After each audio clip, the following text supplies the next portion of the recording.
استاد کا کام صرف پڑھا دینا نہیں ہے، اور نہ پڑھا دینا کافی ہوتا ہے، بلکہ استاد وہ ہے جو اپنے شاگرد کو عمل پر ابھارتا ہے۔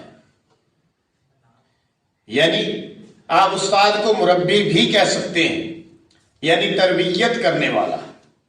استاد کا کام عمل کے لیے اپنے سٹوڈنٹ کو، اپنے طالب علم کو اکسانا ہے، اپنے سٹوڈنٹ کے اندر قوت ارادی پیدا کرنا ہے، عزم پیدا کرنا ہے، حوصلہ پیدا کرنا ہے۔ اپنے سٹوڈنٹ کے اندر استاد کا کام انرجی پیدا کرنا ہے، سٹوڈنٹ کی قابلیت کو ابھارنا ہے، سٹوڈنٹ کے اندر چھپی ہوئی صلاحیتوں کو بروئے کار لانا، سٹوڈنٹ میں موجود صلاحیتوں کو بھانپ کر ان صلاحیتوں کو ابھارنے کی ترغیب دینا ہے۔ میں نے خود بارہا تجربہ کیا۔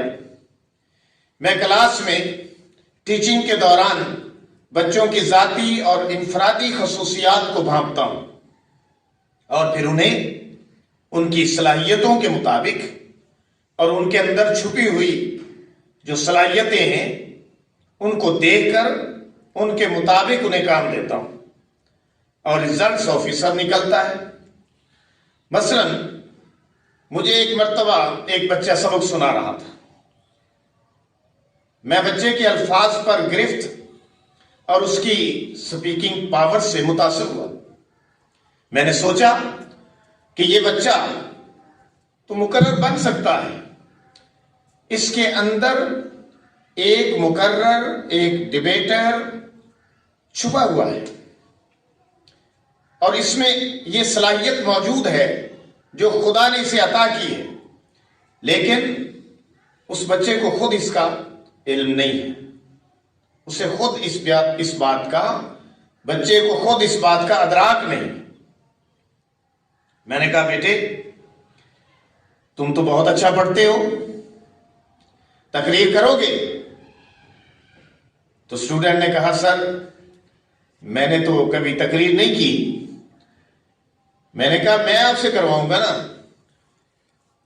وہ ابھی جھجک رہا تھا۔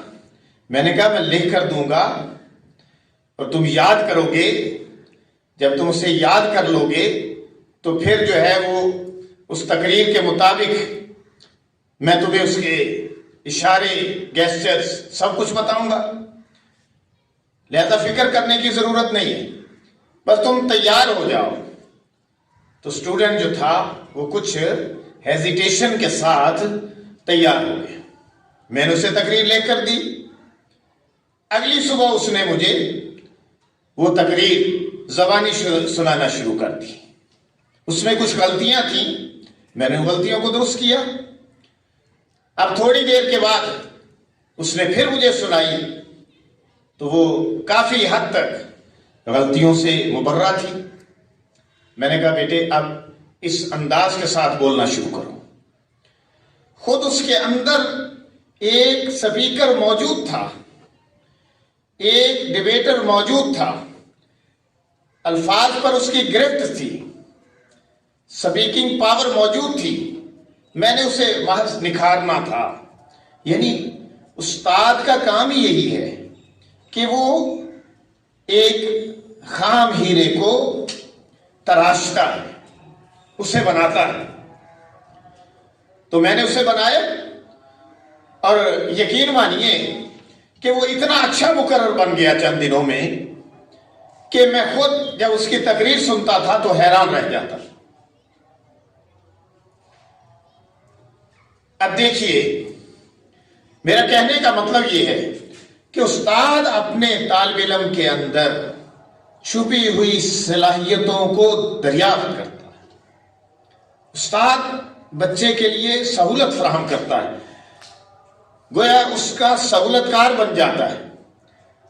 میں یہ مانتا ہوں کہ نصاب پڑھانا ہے، لیکن جو تربیت کرنا چاہتا ہے وہ نصاب پہ اکتفا نہیں کرتا، وہ بچے کو بنانا چاہتا ہے، اس ہیرے کو تراشنا چاہتا ہے اور ان صلاحیتوں کو بروئے کار لانا چاہتا ہے، اس میں سے نکالنا چاہتا ہے ان صلاحیتوں کو جو اللہ نے اس کے اندر ودیت کی ہیں، جو اس کی نیچر کے اندر ہے۔ دیکھیں، ٹیچنگ کوئی معمولی کام نہیں ہے۔ آج کل جو ہمیں نظر آ رہا ہے ایک پروفیشن بن گیا ہے، گویا اسٹوڈنٹ جو ہے ان کی نظروں میں بھی استاد کی عزت نہیں، اور ایک ٹیچر بھی ہے وہ پروفیشنل انداز سے آتا ہے اور پروفیشنل انداز سے پڑھا کر چلا جاتا ہے، بچوں کو سوال ہٹا دیتا ہے، وہ ٹیسٹ دے دیتے ہیں اور بات ختم۔ یہ بات نہیں ہے، اس چیز کا نام ٹیچنگ نہیں ہے۔ دیکھیے، یورپ کے اندر، ترقی یافتہ ممالک کے اندر ٹیچنگ کا لائسنس ملتا ہے، ٹیچنگ کا لائسنس ملتا ہے۔